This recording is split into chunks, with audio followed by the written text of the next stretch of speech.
नमस्कार बच्चों, class seventh सामाजिक विज्ञान के भाग फर्स्ट हमारे अतीत हिस्ट्री की ऑनलाइन क्लासेस में आप सभी का स्वागत है।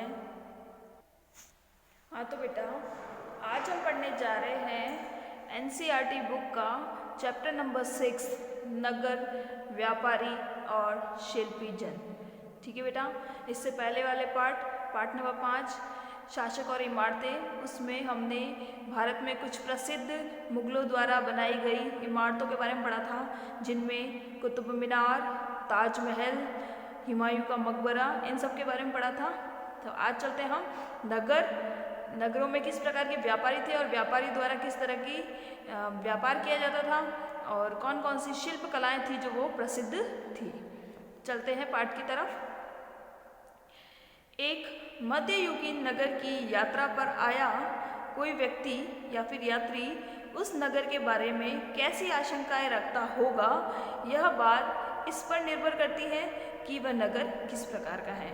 यानी कि अगर आप कोई भी अचानक कोई एक ऐसा व्यक्ति जो पहले उस शहर में कभी नहीं गया, ठीक है, लेकिन वो जैसे ही उस शहर में जाता है तो वहाँ का जो बाज़ार होता है, उस बाज़ार को देखकर, वहाँ के लोगों की दुकानों की कंडीशनों को देखकर वो पता कर सकता है कि ये नगर किस प्रकार का है। नगरों को अलग अलग श्रेणियों में बांटा गया था पुराने ज़माने, मध्ययुगीन ज़माने में बेटा। वो नगर कौन कौन से हुआ करते थे? शायद वो या तो प्रशासनिक केंद्र भी हो सकता है, वाणिज्यिक शहर भी हो सकता है, एक पत्तन नगर भी हो सकता है, अथवा किसी अन्य प्रकार का शहर भी हो सकता है। वस्तुतः कई नगर तो एक साथ अनेक प्रकार की विशेषताएं लिए हुए होते हैं। मतलब एक आधा नगर ऐसा भी होता है बेटा जिसमें सभी तरह की विशेषताएं होती है। वो प्रशासनिक केंद्र भी माना जाता है, वो वाणिज्यिक शहर भी माना जाता है, वो पत्तन नगर भी माना जाता है। इसके अलावा उसमें मंदिर नगर भी होता है। मंदिर नगर किसे कहते हैं? जहाँ मंदिर ज़्यादा होते हैं। ठीक है, तो कई नगर तो ऐसे होते हैं जो सारी विशेषताओं को लिए हुए होते हैं। प्रशासनिक नगर तथा मंदिर नगर के साथ साथ वाणिज्यिक कार्यकलापों और शिल्प उत्पादन के केंद्र में भी वो होते हैं। ठीक है बेटा, आगे चलते हैं। हाँ तो बेटा, आपको ये भारत के नक्शे में कुछ शहर नज़र आ रहे होंगे। ये शहर कौन कौन से हैं?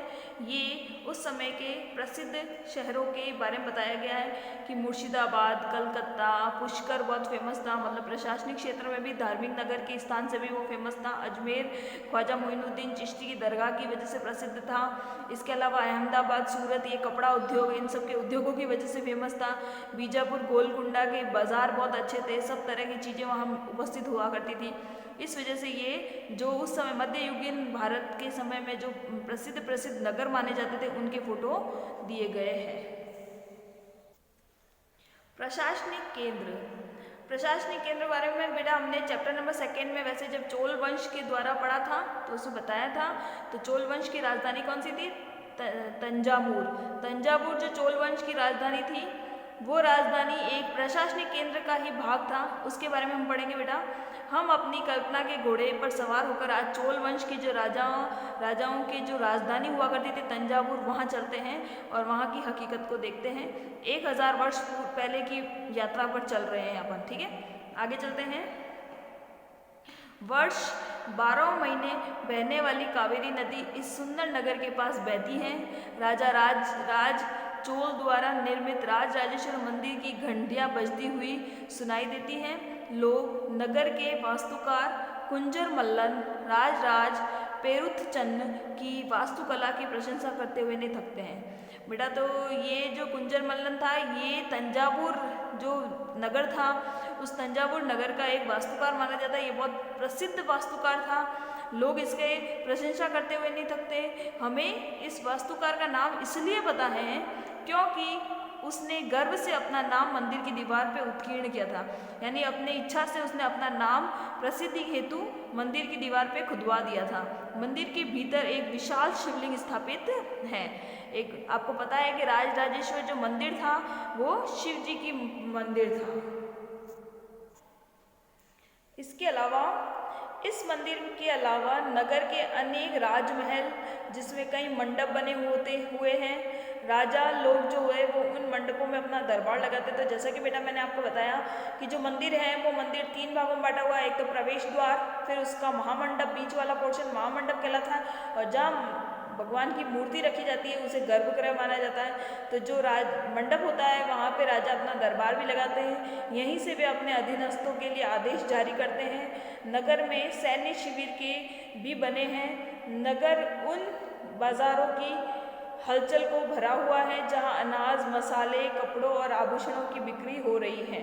नगर के लिए जल की आपूर्ति कुओं तथा तालाबों से होती है। तंजावुर और उसके निकटवर्ती नगर उरेयूर के जो सालीय बुनकर हुआ है, बुनकर किसे कहते हैं बेटा? बुनकर, जो कपड़ा बुनने वाले होते हैं उन्हें बुनकर कहा जाता है, और सालीय उनकी जाति होगी या तो उरेयूर के जो सालीय बुनकर थे वो मंदिर के उत्सव पर झंडियाँ बनाते थे, और राजा और अभिजात यानी उच्च वर्ग के लिए बढ़िया सूती वस्त्र और जनसाधारण लोगों के लिए मोटा सूती वस्त्र तैयार कर रहे हैं।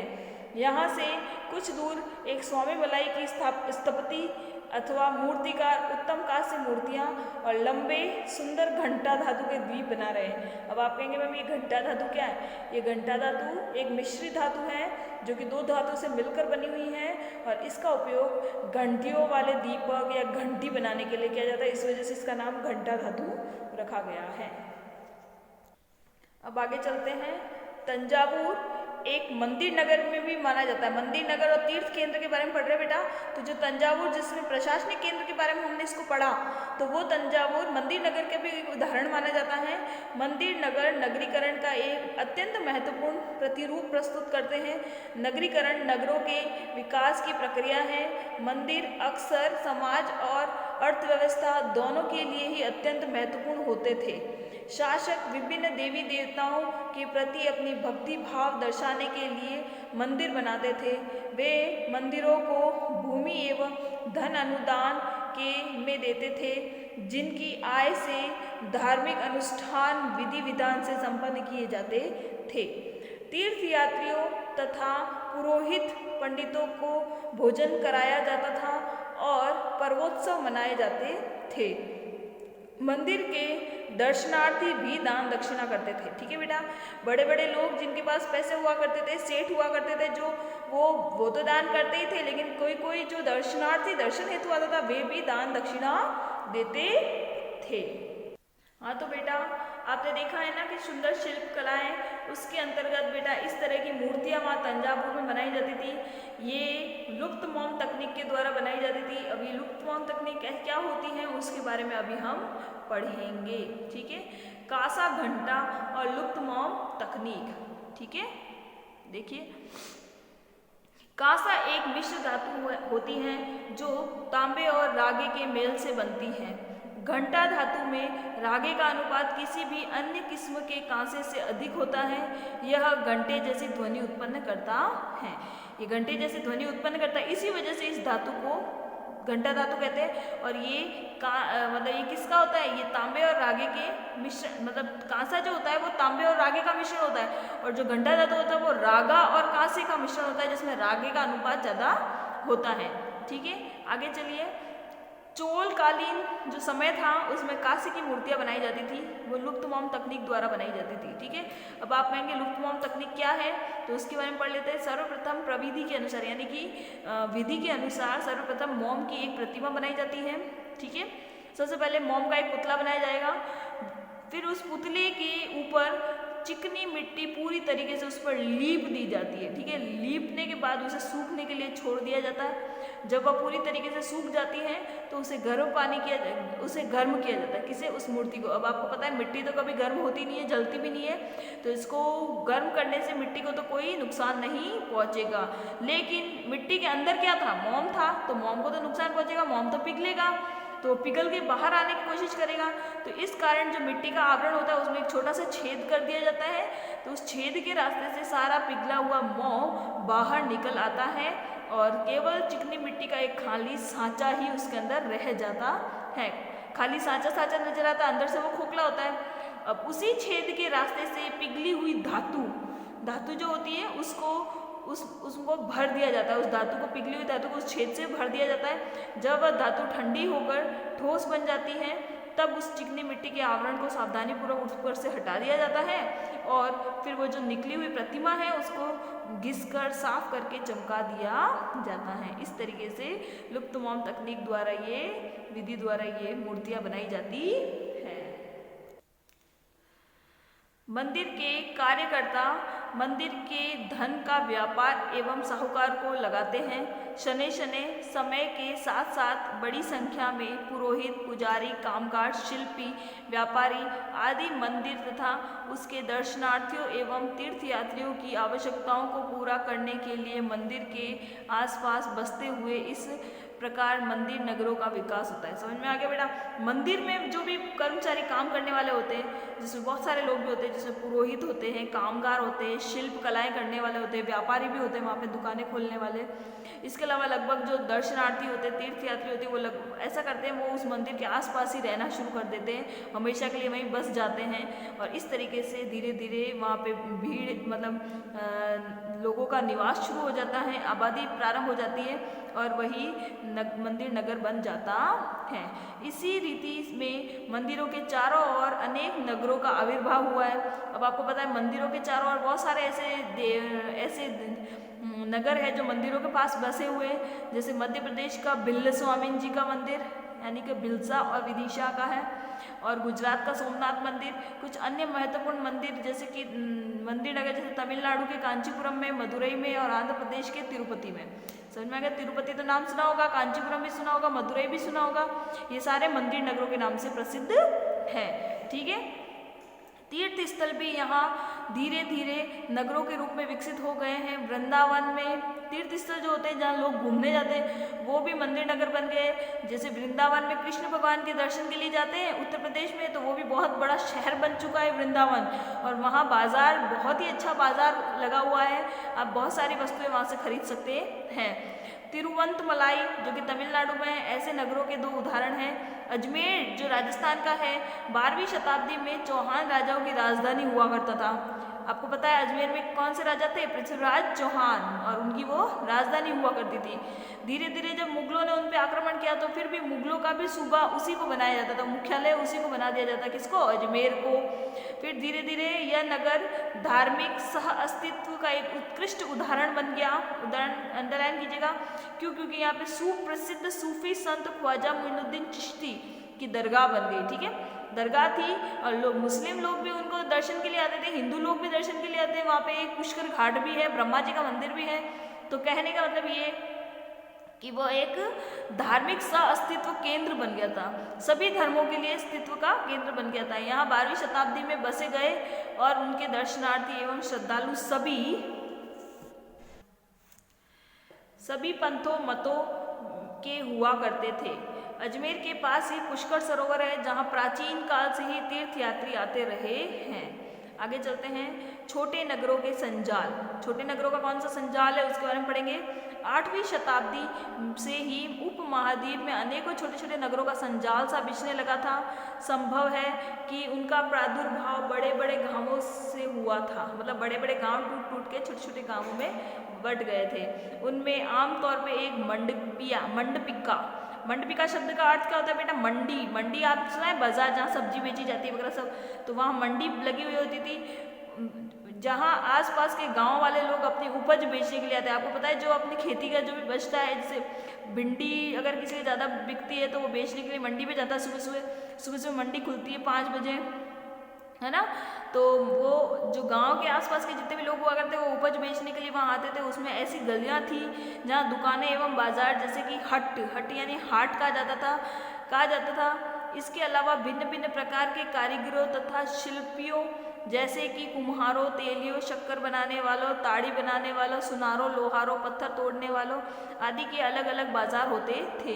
कुछ व्यापारी तो नगर में स्थित रूप से बसकर अपना कारोबार करते थे, जबकि कुछ अन्य व्यापारी जो वो घूम घूम कर क्रय विक्रय किया करते थे। आसपास और दूर दराज के व्यापारी इन नगरों में स्थानीय उपज खरीदने और दूरवर्ती स्थानों के उत्पाद जैसे घोड़े, नमक, कपूर, केसर, पान सुपारी आदि, काली मिर्च जैसे मसाले बेचने के लिए आया करते थे। आमतौर पर कोई सामंत यानी परवर्ती काल का जमींदार इन नगरों या इनके आसपास किलेबंदी पर महल बना लेता था और वहीं पे रहना शुरू कर देता। ऐसे सामंत व्यापारी शिल्पकारों और उनके व्यापार में वस्तुओं पर कर लेते थे। फिर वो जो सामंतकारी होते थे वो वस्तुओं पर कर लिया करते थे, कर यानी लगान, और कभी कभी इन करों का संग्रहण का अधिकार उन स्थानीय मंदिरों के प्रदान कर देते थे जिनका निर्माण स्वयं उनके द्वारा या धनाढ्य व्यापारी द्वारा कराया गया होता है। ऐसे अधिकारों का उल्लेख अभिलेखों में भी किया गया है जो आज भी पाए जाते हैं। ठीक है बेटा, अब आपको मैं बता दूं कि ये धनाढ्य लोग, ये जो लोग होते थे, ये किन किन वस्तुओं पे कर लिया करते थे। ये शक्कर, गुड़, रंग, धागा, रुई, नारियल, नमक, सुपारी, मक्खन, तेल आदि कपड़ों पर इन पे लगान लिया करते थे, कर वसूला किया करते थे। अब आगे चलते हैं बड़े और छोटे व्यापारी। तो व्यापारी कई प्रकार के हुआ करते थे, उनमें बंजारे लोग भी शामिल थे। कई व्यापारी, विशेष रूप से घोड़े के व्यापारी, अपने संघ बनाते थे जिनका एक मुखिया होता था और वह मुखिया अपनी ओर से घोड़े खरीदने के इच्छुक योद्धाओं से बातचीत करता था। चूंकि व्यापारियों को अनेक राज्यों तथा जंगलों से होकर गुजरना पड़ता था, इसलिए वे आमतौर पर काफिले बनाकर एक साथ यात्रा करते थे और अपने हितों की रक्षा के लिए व्यापार संघ बनाते थे। दक्षिण भारत में 8वीं शताब्दी और परवर्ती काल के अनेक ऐसे संघ थे। उनमें सबसे प्रसिद्ध मणिग्रामम और नानादेशी थे। ये व्यापार संघ प्राय द्वीप के भीतर और दक्षिणी पूर्वी एशिया तथा चीन के साथ दूर दूर तक व्यापार करते थे। इनके अलावा चेट्टियार और मारवाड़ी ओसवाल जैसे समुदाय भी थे जो आगे चलकर देश के प्रधान व्यापारी समूह बन गए। गुजराती व्यापारियों में हिंदू, बनिया और मुस्लिम बोहरा दोनों समुदाय शामिल थे। वे दूर दूर तक लाल सागर और बंदरगाहों व फारस की खाड़ियाँ, पूर्व अफ्रीका, दक्षिणी पूर्व एशिया तथा चीन के व्यापार करते थे।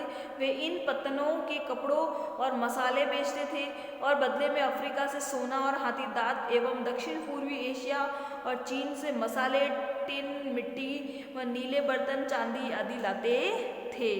पश्चिमी तट के नगरों में अरबी, फारसी, चीनी, यहूदी, सीरियाई, ईसाई बस गए थे। लाल मंदिर के बंदरगाहों में बेचे जाने वाले भारतीय मसाले और कपड़े इतावली व्यापारियों द्वारा खरीदे जाते थे। किन व्यापारियों द्वारा? इतावली व्यापारियों द्वारा खरीदे जाते थे और वहाँ से वे उन्हें आगे यूरोपीय बाजारों में पहुँचाते थे। उनसे व्यापार में बहुत लाभ होता था। उष्णकटिबंधीय जलवायु में उगाए जाने वाले मसाले जैसे कि काली मिर्च, दालचीनी, जायफल, सौंठ आदि यूरोपीय व्यंजनों के महत्वपूर्ण अंग बन गए थे और भारतीय सूती कपड़ा बहुत लुभावना होता था। ये चीज़ें भी यूरोपीय व्यापारी को भारत तक खींच लाई। समय के साथ साथ व्यापार और नगरों के रूप में किस किस प्रकार बदला, इसके बारे में हम शीघ्र ही आगे पढ़ेंगे। अब आगे देखते हैं बेटा, नगरों में शिल्प। बीदर के शिल्पकार तांबे तथा चांदी के जड़ाऊ के काम के लिए इतने प्रसिद्ध थे कि इस शिल्पकारी का नाम भी बीदरी पड़ गया। ये ध्यान रखिएगा, बीदर के जो शिल्पकार प्रसिद्ध होने की वजह से इस शिल्पकारी का नाम ही बीदरी पड़ गया। ठीक है। पांचाल अर्थात विश्वकर्मा समुदाय, जिसमें सुनार, कसेरे, लोहार, राजमिस्त्री और बढ़ई शामिल थे, मंदिरों के निर्माण के लिए आवश्यक थे। इसके अलावा वे राजमहलों, बड़े बड़े भवनों, तालाबों और जलाशयों के निर्माण में भी अपनी भूमिका अदा करते थे। इसी प्रकार सालियार या कैकोलार जैसे बुनकर भी समृद्धिशाली समुदाय बन गए थे और वे मंदिरों को भारी दान दक्षिणा दिया करते थे। वस्त्र निर्माण से संबंधित कुछ अन्य कार्य जैसे कि कपास को साफ करना, काटना व रंगना भी स्वतंत्र व्यवसाय बन गया था, जिसके लिए विशेषज्ञता की आवश्यकता होती थी। समझ में आ गया? तो इसी के साथ बेटा हमारा ये चैप्टर पाठ 6 नगर व्यापारी और शिल्पी जन यहीं समाप्त होता है। ठीक है बेटा।